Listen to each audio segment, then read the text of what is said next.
अब हमारा जो टॉपिक है वो है शक्ति के स्रोत, सोर्सेज ऑफ पावर।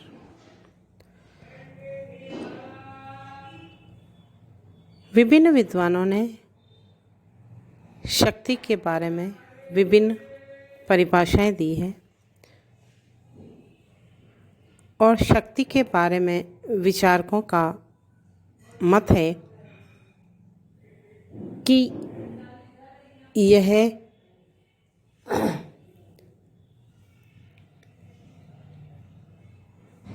विश्वास, भक्ति, आर्थिक प्रतिष्ठा, बल आदि अनेक प्रकार बताए हैं, अनेक सोर्स बताए हैं। पहला है बल, इसका प्रयोग या इसके प्रयोग का भय व धमकी। दूसरा है प्रतिष्ठा या सत्ता, जैसे सामाजिक स्तर हो, किसी की सामाजिक परिस्थितियां हो या राजनीतिक परिस्थिति हो, सार्वजनिक पद हो, तो ये भी शक्ति के सोर्सेज होते हैं।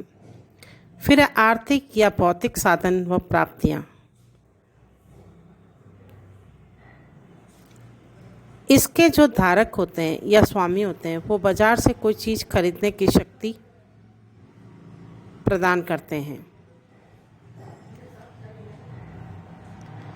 अर्थात आर्थिक व भौतिक साधन व प्राप्तियां जो है वो एक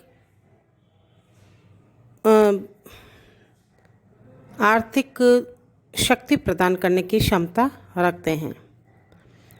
फिर है निजी आकर्षण, सम्मान, करिश्मा, प्रेम आदि। तो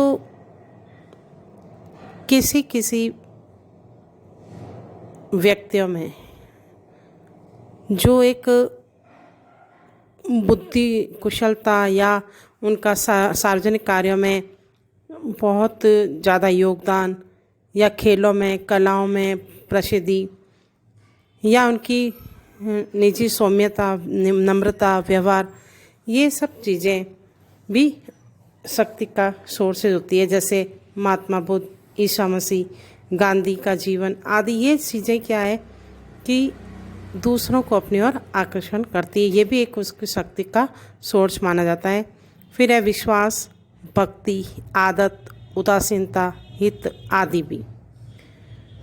फिर है विचारों की शक्ति। फिर है संगठन एवं उसका आकार। कहावत भी है कि संगठन में शक्ति होती है, तो लोगों का समूह संगठित होकर अपनी शक्ति में वृद्धि करता है। श्रमिक संघ है, राजनीतिक संगठन है आदि। अब है शक्ति के प्रकार।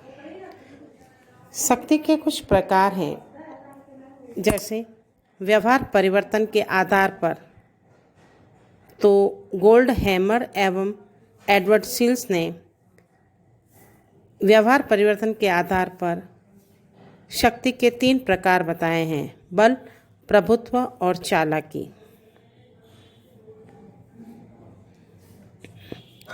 दूसरा औचित्य के आधार पर मैक्स वेबर ने 3 प्रकार बताए: वैधानिक, परंपरागत और करिश्मावादी। तो बायरस्टेड ने शक्ति के 4 प्रकार बताए हैं: अदृश्य एवं दृश्य शक्ति, दमनात्मक एवं अदमनात्मक शक्ति, औपचारिक एवं अनौपचारिक शक्ति, प्रत्यक्ष एवं अप्रत्यक्ष शक्ति। फिर है मूल्यों के आधार पर। मूल्यों के आधार पर शक्ति के प्रकार जो हैं वो है सकारात्मक और नकारात्मक।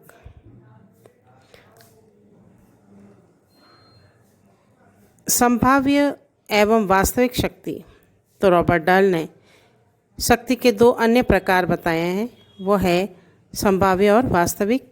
संभाव्य शक्ति मतलब व्यक्ति या संस्था की वह शक्ति जिसका प्रयोग वह कर सकता है परंतु जिसका प्रयोग वह पूर्णतः करता नहीं है। और वास्तविक शक्ति वह है जिसका प्रयोग नियंत्रण के लिए किया जाता है। शक्ति प्रवाह या दिशा की दृष्टि से भी शक्ति के 3 प्रकार हैं: एक पक्षीय, द्विपक्षीय, बहुपक्षीय।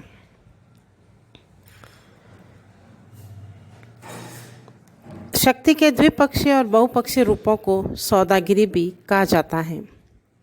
फिर है केंद्रीकरण के आधार पर शक्ति के प्रकार।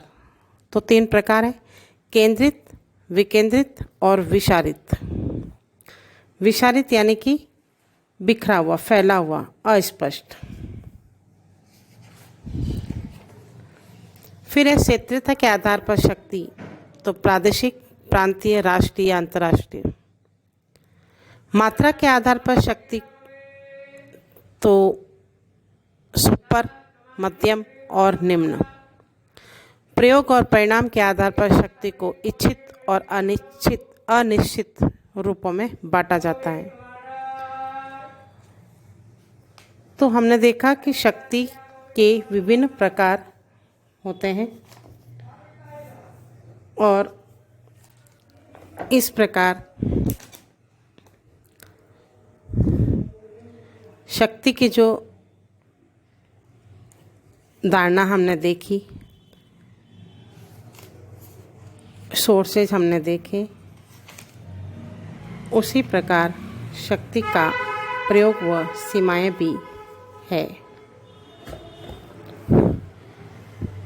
शक्ति का प्रयोग विभिन्न प्रकार की शक्तियों, शास्त्रों, साधनों के आधार पर किया जाता है। पुरस्कार है, दंड है, आर्थिक लाभ देना या रोकना, यानी कि साम, दाम, दंड, भेद।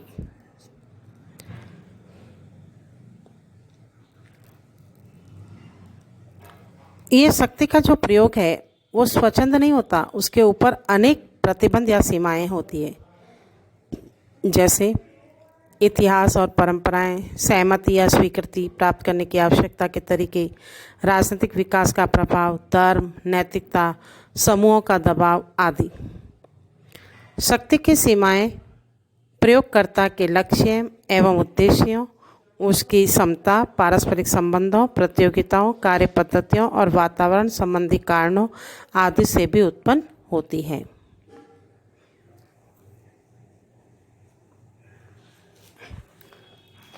राजनीति में शक्ति का प्रयोग लोकप्रिय होता जा रहा है। जॉर्ज कैटलिन तथा हैरोल्ड लॉसवेल ने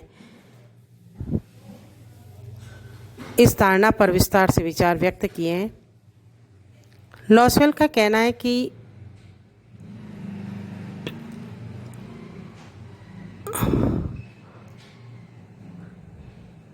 शक्ति की अवधारणा का सबसे विस्तृत विश्लेषण किया जा सकता है। राजनीति विज्ञान मूल रूप से एक शक्ति प्रक्रिया नहीं है, वरन वह समाज के मूल्यों की स्थिति एवं बनावट में परिवर्तन का अध्ययन है। अतः राजनीति विज्ञान में शक्ति या मूल्य दोनों का ही अध्ययन किया जाना चाहिए और दोनों ही परस्पर निर्भरता को भी स्पष्ट किया जाना चाहिए। कैटलिन महोदय का कहना है कि इच्छाओं के संघर्ष को राजनीति विज्ञान का आधार बनाया जाए तो राजनीति विज्ञान की शेष विषय वस्तु स्वयं ही स्पष्ट हो जाएगी।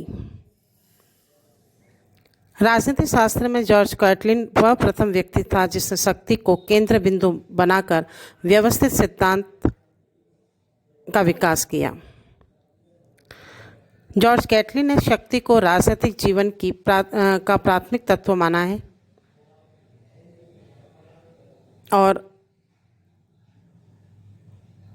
उनके अनुसार प्रत्येक व्यक्ति में अपनी कामनाओं को पूरा करने की इच्छा होती है और यही इच्छा उसके समस्त कार्यों का आधार होती है। अपनी इच्छा लागू करने के लिए अन्य लोगों की इच्छाओं को नियंत्रित करना आवश्यक हो जाता है और व्यक्ति जब इस दिशा में चेष्टा करता है तभी शक्ति या संघर्ष के तत्व का उदय हो जाता है। सीधे सरल शब्दों में शक्ति की जो परिभाषा वो यह है कि दूसरों के मनोभावों को, क्रियाओं को अपने उद्देश्यों के अनुरूप बनाना। बिल्कुल सीधी सरल भाषा में शक्ति का आप ये प्रयोग शक्ति का ये परिभाषा आप समझ लीजिए। दूसरों के मनोभावों को, क्रियाओं को अपने उद्देश्यों के अनुकूल बनाना। Thank you.